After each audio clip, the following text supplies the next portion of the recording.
মাথা ন্যাড়া ও গোঁফ কামিয়ে যেভাবে ধরা খেলেন সাবেক ভূমিমন্ত্রী।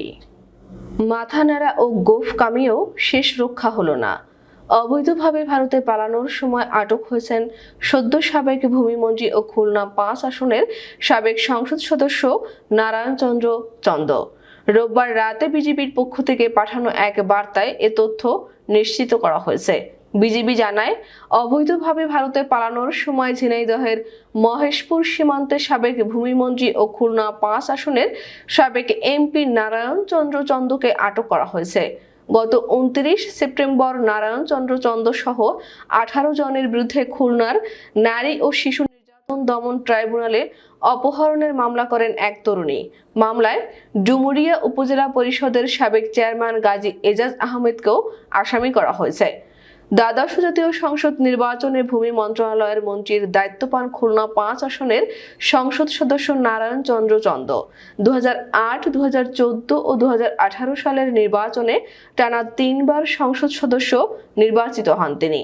এর আগে ২০১৪ সালের ১২ জানুয়ারি তিনি মৎস্য ও প্রাণী সম্পদ মন্ত্রণালয়ের প্রতিমন্ত্রী হিসেবে শপথ নেন।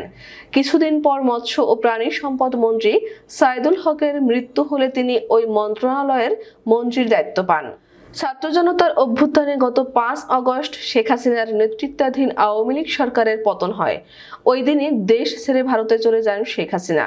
সরকার পতনের পর থেকে বিগত সরকারের উপদেষ্টা, মন্ত্রী, সংসদ সদস্য, পুলিশের সাবেক আইজিপি, আওয়ামী লীগের প্রভাবশালী নেতাসহ শীর্ষ পর্যায়ের অন্তত ৪৯ জনকে গ্রেফতার করা হয়েছে।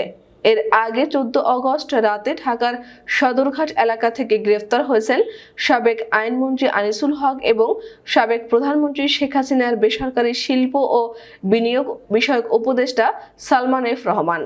পরের দিন রাতে রাজধানীর নিকুঞ্জ এলাকা থেকে আটক করা হয় দ্বাদশ জাতীয় সংসদের ডেপুটি স্পিকার শামসুল হক টুকু, সাবেক ডাক, টেলিযোগাযোগ ও তথ্য প্রযুক্তি প্রতিমন্ত্রী জুনায়েদ আহমেদ পলক এবং ছাত্রলীগের ঢাকা বিশ্ববিদ্যালয় শাখার সাধারণ সম্পাদক তানভীর হাসান সৈকতকে।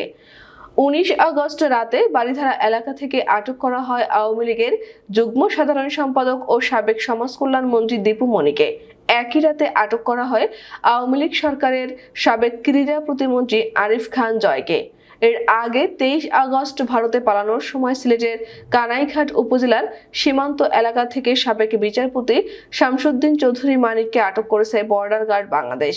এদিকে আন্তঃবাহিনী জনসংযোগ পরিদপ্তর জানায়, আওয়ামী লীগ সরকারের পতনের পর রাজনৈতিক দলের নেতা, বিচারক, সরকারি আমলা, পুলিশ কর্মকর্তা সহ প্রায় ৬২৬ জন ব্যক্তি বিভিন্ন সেনানিবাসে আশ্রয় নেন।